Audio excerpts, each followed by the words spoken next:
ನಿರಂತರವಾಗಿ ಜಗನ್ಮಾತೆಯ ಪುರಾಣವನ್ನು ಪ್ರತಿನಿತ್ಯಲೂ ಕೂಡ 18 ಅಧ್ಯಾಯಗಳನ್ನು ಪಠಣ ಮಾಡುವ ಮೂಲಕ, ಪಾರಾಯಣ ಮಾಡುವ ಮೂಲಕ, ಜೊತೆಗೆ 11 ದಿನಗಳ ಪರ್ಯಂತರವಾಗಿ ಮೌನ ಅನುಷ್ಠಾನವನ್ನು ಕೈಗೊಂಡು ಲೋಕ ಕಲ್ಯಾಣಾರ್ಥವಾಗಿ, ನಾಡಿನ ಸಮೃದ್ಧಿಗಾಗಿ, ಮಳೆ ಬೆಳೆಗಾಗಿ, ಎಲ್ಲರಿಗೂ ಕೂಡ ಒಳ್ಳೆಯದಾಗಲಿ, ನಾವೆಲ್ಲರೂ ಕೂಡ ಅಂದಾಗಿ ಚಂದಾಗಿ ಒಂದಾಗಿ ಬಾಳೋಣ ಅಂತಕ್ಕಂಥ ಒಂದು ಸತ್ಸಂಕಲ್ಪದೊಂದಿಗೆ ಸರಿಸುಮಾರು 11 ದಿನಗಳ ಪರ್ಯಂತರವಾಗಿ ಜಗನ್ಮಾತೆಯ ಪುರಾಣ ಪಾರಾಯಣವನ್ನು ಮಾಡುತ್ತಾ, ಜೊತೆಗೆ ಮೌನವನ್ನು ಕೈಗೊಂಡು ಇವತ್ತು ಈ ಒಂದು ಸನ್ನಿಧಾನದಲ್ಲಿ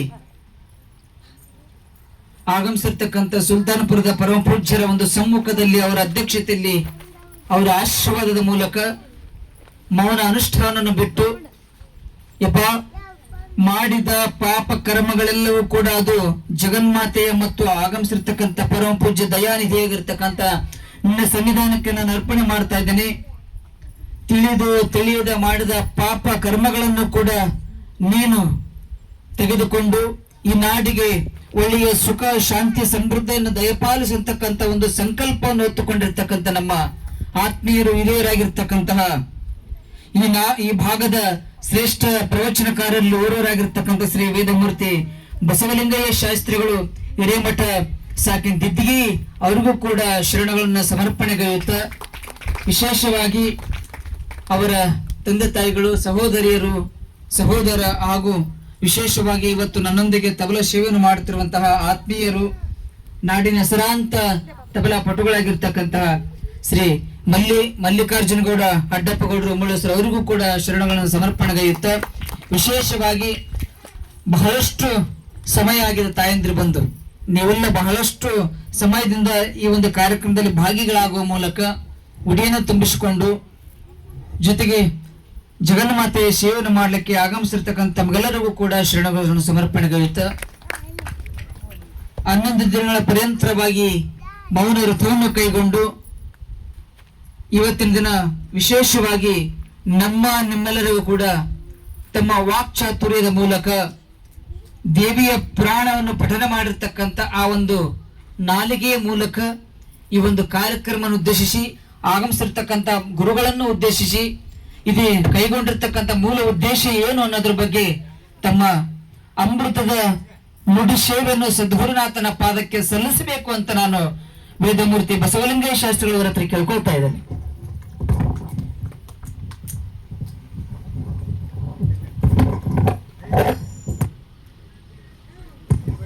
ಹಲೋ.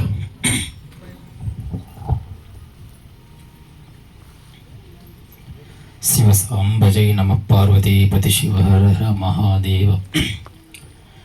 ರೇಣುಕಾದಿ ಜಗದ್ಗುರು ಪಂಚಾಚಾರ್ಯ ಮಹಾರಾಜ್ ಕಿ ಜಯ. ಜೈ. ಅಂಬಾದೇವಿ ಮಾತಾ ಕಿ ಜೈ. ಸುಲ್ತಾನಪುರದ ಶ್ರೀ ಶಟಸ್ಥಲ ಬ್ರಹ್ಮ ಶಂಭು ಸೋಮನಾಥ ಶಿವಾಚಾರ್ಯ ಮಹಾಸ್ವಾಮಿಗಳವರ ಮಹಾರಾಜ್ ಕಿ ಜೈ. ಶ್ರೀ ಶಟಸ್ಥಲ ಬ್ರಹ್ಮ ಪಂಚಾಕ್ಷರ ಮಹಾಸ್ವಾಮಿಗಳವರ ಮಹಾರಾಜ್ ಕಿ. ಅಂಬಾದೇವಿ ಮಾತಾ ಕಿ. ಸಿಂದಗಿ ಶಾಂತವೀರೇಶ್ವರ ಮಹಾರಾಜ್ ಕಿ. ಶ್ರೀ ಗುರು ಪುಟ್ಟರಾಜೇಶ್ವರ ಮಹಾರಾಜ್ ಕಿ. ಶಿವಸಾಂಬಜೈ ನಮ ಪಾರ್ವತಿ ಪತಿ ಶಿವ ಹರ ಹರ ಮಹಾದೇವ. ಯಾಕೋ ಧ್ವನಿ ಬರುತ್ತಿಲ್ಲ, ಯಾಕಂದ್ರೆ ತಾಸಿಗೆ ಊಟ ಮಾಡುತ್ತೇನ್ರಿ ನಾನು ಮನೆಯೋಗಿದ್ದೆ. ಆದರೆ ಊಟ 5 ನಿಮಿಷ ಅರ್ಧ ತಾಸಿಗೆ ಬೇಕು ನನಗೆ. ಊಟ ಬಿಟ್ಟಿರಂಗಿಲ್ಲ, ಹೆಂಗಿದ್ದೀನಿ ಗೊತ್ತಿಲ್ಲ. ನಾನು ಒಂದು ಹೊತ್ತು ಊಟ ಅಷ್ಟೇ ಮಾಡಿ, ಅನ್ನೊಂದೇನು ಊಟ ಮಾಡಿಲ್ಲ ನಾನು. ತಾಸಿಗೆ ಊಟ ಬೇಕು, ಕೂತ್ಯಾರ 10 ಗಂಟೆಗೆ ಹೆಂಗಳಂತೆ ಇದಿರೋದಿಲ್ಲ ನಾನು. ಆದರೆ ಹೆಂಗಿದ್ರೆ ನನಗೆ ಅರ್ಥ ಆಗೋಲ್ತದು. ಆ ಶಕ್ತಿ, ಶಾಂಭವ ಶಕ್ತಿ ಯಾರು ಕೊಟ್ಟಾರಂದ್ರೆ ಶ್ರೀ ಶಂಭು ಸೋಮನಾಥ ಶಿವಾಚಾರ್ಯ ಮಹಾಸ್ವಾಮಿಗಳು ಕೊಟ್ಟಾರ. ನಾನು ಮಾಡಿದ್ದಲ್ಲ ಇದು, ನನ್ನ ಕಡೆಯಿಂದ ಏನೂ ಆಗೋದಿಲ್ಲ. ಆ ದೇವಿ ಮಾಡಿಸಿದಾಳೆ ಲೀಲ, ದೇವಿಯ ಲೀಲ ಇದು. ಒಂದು ರಾಮನಾಳ ಬಗ್ಗೆ 2 ಮಾತು ಹೇಳ್ಬಿಡ್ತೀನಿ, ಬಾಳಿ ಹೇಳೋದಿಲ್ಲ. ಮೊದಲು ಇದೆಲ್ಲ ಸ್ವಚ್ಛ ಮಾಡಿದರೆ ಜೋರಾದ ಒಂದು ಚಪ್ಪಾಳಿ ಹಾಕ್ರಿ. ಮೊದಲು ಅಡುಗೆ ಮಾಡಿದವ್ರಿಗೊಂದು ಚಪ್ಪಾಳಿಯನ್ನು ಹಾಕ್ರಿ. ಎಲ್ಲ ತರಕಾರಿಗಳನ್ನು ತಂದು ಅವರಿಗೊಂದು ಸ್ವಲ್ಪ ಜೋರ ಚಪ್ಪಾಳಿ ಹಾಕ್ರಿ. ವಾಟರ್ ನೀರು ತಂದವ್ರಿಗೂ ಸಹಿತ ಜೋರ ಚಪ್ಪಾಳಿಯನ್ನು ಹಾಕ್ರಿ. ಯಾಕಂದ್ರೆ ನಾನು ದುಡ್ಡು ಕೊಡ್ತೀನಪ್ಪ ಬೇಕಾದ್ ಮಾಡ್ರಿ ಅಂತ ಹೇಳ್ಬೋದು ಹೊರತು ಕೆಲಸ ಮಾಡ್ತೀನಿ ಅಂತ ಅನ್ನಕ್ಕಾಗೋದಿಲ್ಲ. ದುಡ್ಡು ಕೊಡ್ತಾನೆ ವಿಚಾರ ಮುಖ್ಯ ಅಲ್ಲ. ಗುರುಗಳೇ ನೀವು ಸದಾ ಆ ದೇವಿಯ ಪಾರಾಯಣವನ್ನ ಮಾಡಿ ನಿಮ್ಮಿಂದ ನಾವಿರುತ್ತೀವಿ. ಎಲ್ಲಾ ಸೇವಾ ಕೆಲಸಗಳನ್ನ ನಾವೆಲ್ಲ ಆ ತಾಯಿಯ ಪಾದಕ್ಕಾಗಿ ಆನಂದವಾಗಿ ಮಾಡುತ್ತೀವಿ. ನೀವು ಮುಂದೆ ಕಾರ್ಯಕ್ರಮ ಮಾಡ್ರಿ ಅನ್ನುವಂತ ಮಾತು ನಾಳೆ ಭಕ್ತರು ಧೈರ್ಯವನ್ನು ತುಂಬಿ ಅನ್ನುವಂತ ಮಾತನ್ನ ಎದೆ ತುಂಬಿ ಹೇಳ್ತೇನೆ. ಆರಂಭ ಕಾಲದಲ್ಲಿ ರೇಣುಕಾದಿ ಜಗದ್ರು ಪಂಚಾಚಾರ್ಯರನ್ನ, ಬಸವಾದಿ ಶಿವಶರಣರನ್ನ, ಸಂತ ಮಹಾತ್ಮರನ್ನ ಮದುವೆ ಮಾಡಿಕೊಂಡು ಯಡಿಯೂರಿನ ಒಡೆಯ ತೋಂಟರ ಸಿದ್ಧಲಿಂಗೇಶ್ವರರನ್ನ ಸ್ಮರಿಸಿಕೊಂಡು ಸಮಾಜ ಸಮಾಜ ಸಮಾಜವೆಂದು ಸಮಾಜಕ್ಕಾಗಿ ತಮ್ಮ ದೇಹವನ್ನೇ ಮುಡುಪಾಗಿಟ್ಟಿರುವಂತ, ಸಮಾಜದ ಏಳಿಗೆಗಾಗಿ ಹಗಲಿರುಳೆಂದೇ ಶ್ರಮಿಸಿರುವಂತ ಶ್ರೀಮನ್ ನಿರಂಜನ ಪ್ರಣವ ಸ್ವರೂಪಿ ಹಾನಗಲ್ಲ ಗುರುಕುಮಾರ ಶಿವಯೋಗಿಗಳವರನ್ನ ಅನಂತರಾತ್ಮದಲ್ಲಿ ನೆನೆಸಿಕೊಂಡು ಗದಗಿನ ಗಾನಯೋಗಿ ಶಿವಯೋಗಿ ಡಾಕ್ಟರ್ ಪಂಡಿತ ಪಂಚಾಕ್ಷರ ಗುರುವರಿಯರನ್ನ ಹಾಗೂ ಈ ನಾಡಿನ ತುಂಬೆಲ್ಲ ತುಲಾಭಾರದ ಚಕ್ರವರ್ತಿ ಎನಿಸಿಕೊಂಡಿರುವಂತ, ಲಿಂಗದಲ್ಲಿ ಶಿವನನ್ನೇ ಕಂಡಿರುವಂತ ಅಂಧ ಅನಾಥ ಮಕ್ಕಳಿಗಾಗಿ, ದೀನ ದಲಿತ ಮಕ್ಕಳಿಗಾಗಿ ತಮ್ಮ ದೇಹವನ್ನೇ ಮುಡುಪಾಗಿಟ್ಟಿರುವಂತ ಗದುಗಿನ ಎನ್ನೊಡೆಯ ಗಾನಯೋಗಿ ಶಿವಯೋಗಿ ಡಾಕ್ಟರ್ ಪಂಡಿತ ಪುಟ್ಟರಾಜ ಗುರುವರಿಯರ ಕರ್ತೃಗುದ್ದಿಗೆ ನತಮಸ್ತಕನಾಗಿ ಎನ್ನ ವೈದಿಕ ಗುರುವರಿಯರು, ವೈದಿಕ ಚಕ್ರವರ್ತಿಗಳಾಗಿರುವಂತ, ಎನ್ನ ಬಾಳನ್ನೇ ಬೆಳಗಿರುವಂತ ಶ್ರೀ ಮದ್ಘನ ಚಕ್ರವರ್ತಿ ಶಿಂದಗಿ ಶಾಂತಿವೀರ ಪಟ್ಟಾಧ್ಯಕ್ಷರನ್ನ ಎನ್ನ ಹೃದಯ ಮಂದಿರದಲ್ಲಿ ಸ್ಥಾಪಿಸಿಕೊಂಡು ನಾನು ಅನುಷ್ಠಾನಕ್ಕೆ ಕುದುರ್ಬೇಕಂತ ಒಂದು 3-4 ವರ್ಷಗಳಿಂದ ಹಿರಿದಾದ ಆಸೆ ನನ್ನದು. ಇನ್ನೊಂದು ಧಾರ್ಮಿಕ ಸೇವೆ ಮಾಡಬೇಕು, ಒಂದಿಷ್ಟು ಮದುವೆ ಕಾರ್ಯಕ್ರಮಗಳನ್ನು ಮಾಡಿಸ್ಕೊಡ್ಬೇಕು, ಬಹಳ ಆಸೆ ನಂದು. ಆದ್ರೆ ಅನಿವಾರ್ಯ ಕಾರಣಗಳಿಂದ ಕುಳಿತುಕೊಳ್ಳಿಕ್ಕೆ ಆಗೋದಿಲ್ಲ. ಅದು ಏನಾಯ್ತು, ಒಮ್ಮಿಂದೊಮ್ಮೆಲೆ ನಾನು ಕುಳಿತುಕೊಳ್ಳಬೇಕನ್ನುವಂತ ಆಸೆಗಳು ಮಾತಾಡುವಂತ ಸಂದರ್ಭದಲ್ಲಿ ಧ್ಯಾನಕ್ಕೂ ನಿಮ್ಮಲ್ಲ ಅಂತ ಮೊದಲು ಶಂಭು ಸೋಮನಾಥ ಶಿವಾಚಾರ್ಯ ಮಹಾಸ್ವಾಮಿಗಳವರು ಹೇಳ್ತಾರೆ.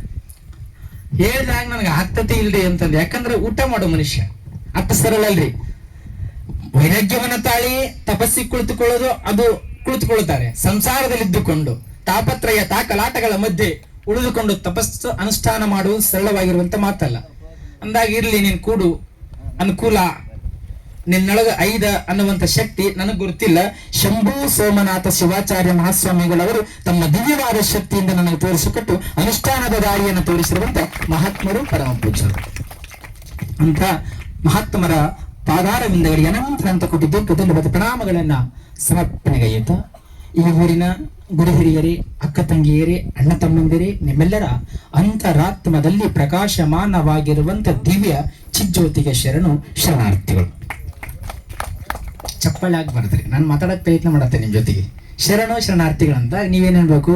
ಶರಣಾರ್ಥಿಗಳು ಗುರುವೇ ಅನ್ಬೇಕು. ಅಂದ್ರೆ ನೋಡ, ಇಷ್ಟ ದಿನ ಮಾತಾಡಿಲ್ಲ, ಇವತ್ತು ಸಿಕ್ಕದಂತೀರ. ತಪಸ್ಸು ಎಂದರೇನು? ಅನುಷ್ಠಾನ ಎಂದರೇನು? ತಪಸ್ಸು ಯಾಕೆ ಮಾಡ್ತಾರೆ? ಎಲ್ಲರೂ ಮಾಡ್ಬೋದು ತಪಸ್ಸು, ಹೌದಿಲ್ಲ? ಸನ್ಯಾಸಿಗಳಷ್ಟೇ ತಪಸ್ಸು ಮಾಡಬಹುದು, ಸಂಸಾರಿಕರು ಮಾಡೋದು ಆಗೋದಿಲ್ಲ ಅಂತೀರಿ. ಎಲ್ಲೋ ಗುಡ್ಡ ಗಾಡಿನಲ್ಲಿ ಹೋಗಿ ಕುಳಿತುಕೊಳ್ಳೋದು ತಪಸ್ಸು, ಮನೆಯೊಳಗೆ ಕುಳಿತುಕೊಳ್ಳೋದು ತಪಸ್ಸು, ಹೊರದೊಳಗೆ ಕುಳಿತುಕೊಳ್ಳುವುದು ತಪಸ್ಸು. ಆದ್ರೆ ಎಲ್ಲವನ್ನ ಮರೆತು ಕುಳಿತುಕೊಳ್ಬೇಕು. ಅದರ ಜೊತೆಗೆ ತಾಳ್ಮೆಯನ್ನ ಕಂಡುಕೊಳ್ಳುವುದೇ ನಿಜವಾದ ತಪಸ್ಸು. ತಾಳ್ಮೆ ಇದ್ರೆ ಮಾತ್ರ ತಪಸ್ಸು, ತಾಳ್ಮೆ ಇಲ್ಲದ್ರೆ ತಪಸ್ಸಲ್ಲ. ಏನೇ ಮಾಡಲಿ, ಸಾಧನೆಯ ಒಬ್ಬ ಬ್ರಹ್ಮದೇವನನ್ನ ಕುರಿತು 16 ವರ್ಷಗಳ ಕಾಲ ತಪಸ್ಸು ಮಾಡ್ತಾನೆ. ಆ 16 ವರ್ಷಗಳ ಕಾಲ ಆದ ಬಳಿಕ ಬ್ರಹ್ಮದೇವ ಪ್ರತ್ಯಕ್ಷ ದರ್ಶನ ನೀಡುತ್ತಾನೆ. ಪ್ರತ್ಯಕ್ಷ ದರ್ಶನ ನೀಡಿದಾಗ ಈ ಭಕ್ತ 10 ವರ್ಷಗಳ ಕಾಲ ತಪಸ್ಸು ಮಾಡಿದ್ದಲ್ಲ, ಆ ತಪಸ್ಸು ಮಾಡಿದ ಭಕ್ತ ಬ್ರಹ್ಮದೇವನಿಗೆ ಕೇಳ್ತಾನ, ಬ್ರಹ್ಮದೇವ 16 ವರ್ಷಗಳ ಕಾಲ ತಪಸ್ಸು ಮಾಡದೆ ನನಗೆ ನೀನು ಸತ್ಯ ಪ್ರದಕ್ಷಿಣೆಯನ್ನ ಕೊಟ್ಟಿದ್ಯಾ, ದರ್ಶನವನ್ನ ಕೊಟ್ಟಿದ್ಯಾ, ನಿನ್ನನ್ನು ನೋಡುವ ಭಾಗ್ಯ ನನಗೆ ದೊರೆತದೆ. ಆದರೆ ನಿಜವಾದ ಬ್ರಹ್ಮ ಜ್ಞಾನ ನನಗೆ ಬೇಕು. ನಿಜವಾದ ಬ್ರಹ್ಮ ಜ್ಞಾನವನ್ನು ನನಗೆ ಕೊಡು. ನಿಜವಾದ ಬ್ರಹ್ಮ ಜ್ಞಾನವನ್ನು ನನಗೆ ಕೊಡುವಂತ ಬ್ರಹ್ಮದೇವನ ಕೇಳಿದಾಗ ಬ್ರಹ್ಮದೇವ ಹೇಳ್ತಾನೆ, ಇಷ್ಟು ದಿನಗಳ ಕಾಲ ತಪಸ್ಸು ಮಾಡಿದೆ, ನಿನ್ನ ನಿಜವಾದ ಭಕ್ತಿಗೆ ಒಲಿದೀನಿ ಕರೆ, ನಿಜವಾದ ಭಕ್ತಿಗೆ ಒಲಿದೀನಿ ಕರೆ. ಆದ್ರೆ ಇಲ್ಲಿ ಏನಾಯ್ತು ಅಂತಂದ್ರೆ, ಬ್ರಹ್ಮ ಜ್ಞಾನವನ್ನ ಕೊಡುವಂತ ನೀ ಹೇಳಕತ್ತೀರಿ, ಬ್ರಹ್ಮ ಜ್ಞಾನವನ್ನ ನಾ ಕೊಡ್ತೀನಿ.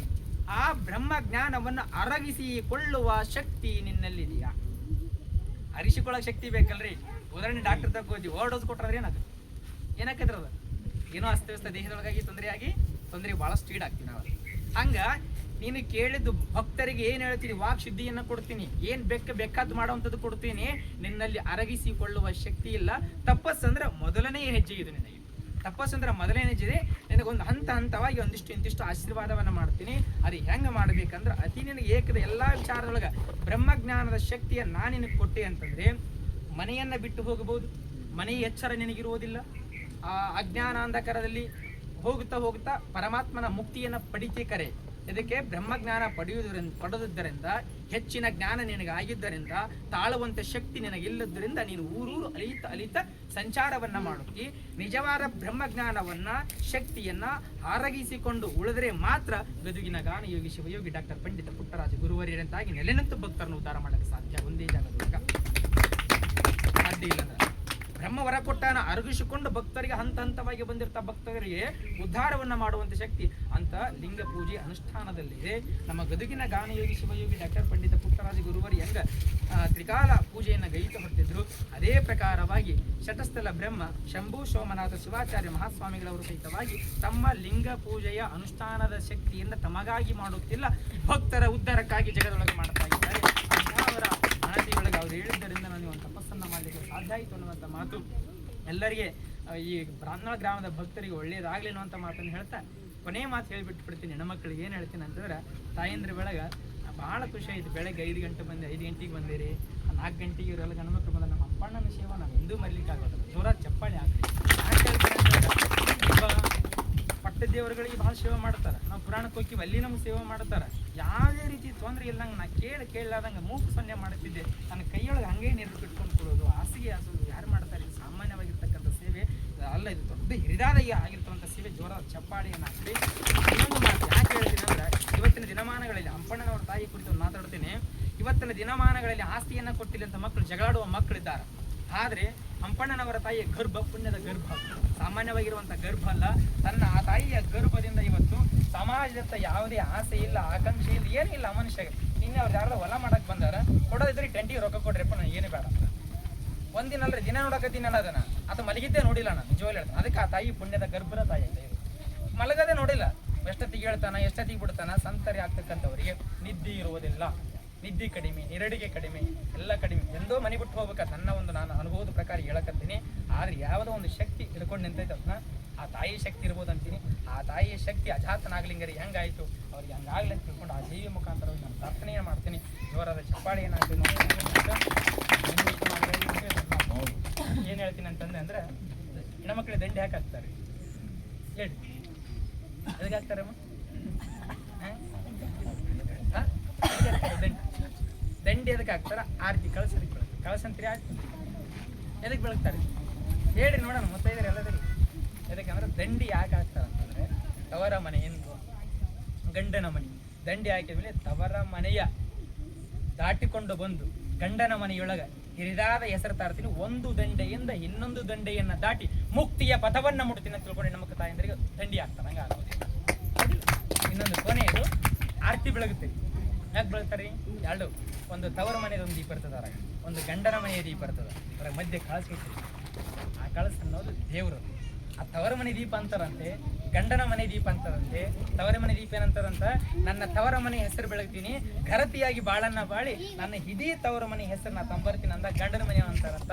ನಾನು ಮನೆ ಸಹಿತವಾಗಿ ಹೆಸರು ನಾ ತಂಬರ್ತೀನಿ, ಒಬ್ಬರೇ ಬೆಳಗಿರಾಗೋದಿಲ್ಲ, ಇಬ್ಬರೂ ಸೇರಿಕೊಂಡು ಬೆಳಗಿ ಶಿವನ ಮುಕ್ತಿಯ ಪಾದವನ್ನ ಮುಟ್ಟೋಣ ನಡಿ ಅಂತ ಹೇಳ್ತಾ 2 ತಾಸು ಈಗ ತುಂಬಿದ ಜೀವನವನ್ನು ಮಾಡಿಕೊಂಡು ಸರ್ವರು ಸುಖಿಗಳಾಗಲಿ ಎನ್ನುವಂಥ ಮಾತನ್ನು ಹೇಳ್ತಾ 11 ದಿನಗಳ ಪರ್ಯಂತರವಾಗಿ ಈ ತಾಯಿಯ ಜಗನ್ಮಾತೆಯ 18 ಅಧ್ಯಾಯಗಳನ್ನು ಪಾರಾಯಣವನ್ನು ಮಾಡೋದಕ್ಕೆ ಈ ಊರವ್ರು ಎಲ್ಲರೂ ಸೇರಿಕೊಂಡು ನನಗೆ ಜಾಗವನ್ನು ಕೊಟ್ಟಿರಿ, ಅನುಷ್ಠಾನಕ್ಕೆ ಅನುಕೂಲವನ್ನು ಮಾಡಿಕೊಟ್ಟಿರಿ. ಹಂಪಣ್ಣವರ ತಾಯಿ ಪ್ರತಿನಿತ್ಯ ನನಗೆ ಪ್ರಸಾದವನ್ನು ತೊಗೊಂಬಂದಾರೆ. ಅವ್ರ ಮನೆಯವರು, ಅವರಿಗೂ ಸಹ ತಾಯಿ ಜಗದಂಬ ಜಗದೀಶ್ವರಿ ಆಯುಷ್ಯ ಐರಾರೋಗ್ಯ ಸಕಲ ಸಂಪದವನ್ನು ಕೊಟ್ಟು ಮಕ್ಕಳಿಗೆ ವಿದ್ಯಾಬುದ್ಧಿ ಜ್ಞಾನಾರ್ಜನೆಯನ್ನು ಕೊಟ್ಟು ಸರ್ವರನ್ನು ಕಾಪಾಡಲಿ. ಈ ಊರು ಮಕ್ಕಳು ಸಮಾಜದೊಳಗೆ ಮುಂದಿನ ದಿನಮಾನಗಳಲ್ಲಿ ಒಳ್ಳೆಯ ಏಳಿಗೆಯನ್ನು ಕಾಡಲಿ, ಸುಖಿಗಳಾಗಲಿ. ರಾಮನಾಳ ಗ್ರಾಮ ಅಂದ್ರೆ ಒಳ್ಳೆಯ ವಿದ್ಯಾವಂತರ ಗ್ರಾಮ ಆಗಬೇಕನ್ನುವಂಥ ನನ್ನ ಅಭಿಲಾದ ಆಸೆ ಅದ ಅನ್ನುವಂಥ ಮಾತನ್ನು ಸರ್ವರಿಗೂ ತಿಳಿಸಪಡಿಸುತ್ತಾ ಈ ಒಂದು ತಪಾಸಣೆಗೆ ಇನ್ನು ಮುನ್ನುಗ್ಗಿ ಕಾರ್ಯವನ್ನು ಮಾಡು ಅಂತ ತಿಳ್ಕೊಂಡು ಶಂಭು ಸೋಮನಾಥ ಶಿವಾಚಾರ್ಯ ಮಹಾಸ್ವಾಮಿಗಳವರು ನನಗೆ ಅಣಿಯನ್ನು ಮಾಡಿಕೊಟ್ಟಿದ್ರು. ಅಂತಹ ಪರಮ ಪೂಜ್ಯರನ್ನು ಸದಾಕಾಲವಾಗಿ ನನ್ನ ಹೃದಯದೊಳಗೆ ನನ್ನ ಜೀವ ಇರೋ ತನಕ ನೆನೆಸ್ಕೊಳ್ತೀನಿ. ಅಂತಹ ಪರಮ ಪೂಜ್ಯರ ಆಶೀರ್ವಾದ ಸದಾ ನನ್ನ ಮೇಲೆ ಇರಲಿ ಅನ್ನುವಂಥ ಮಾತನ್ನು ಬೇಡ್ತಾ ನನ್ನ 2 ಮಾತುಗಳನ್ನು ಗುರುವಿನ ಪಾದಕ್ಕೆ